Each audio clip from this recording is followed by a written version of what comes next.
whole world's addicted to the drama, only attracted to things that'll bring the trauma.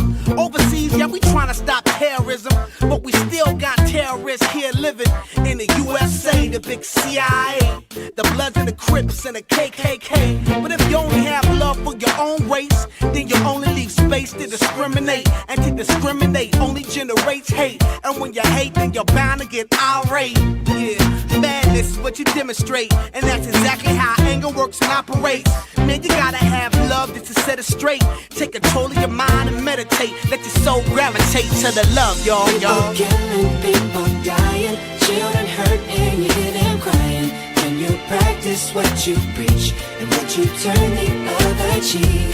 Father, Father, Father, help us, send some guidance from above. These people got me questioning, where is the love? Where is the love? Where is the love? Where is the love? It just ain't the same, always new change. New days are strange, is the world insane? If love and peace is so strong, why are the pieces of love that don't belong? Nations dropping bombs, chemical gases filling lungs of little ones with ongoing suffering as the youth are young. So ask yourself, is the loving really gone? So I could ask myself, really what is going on?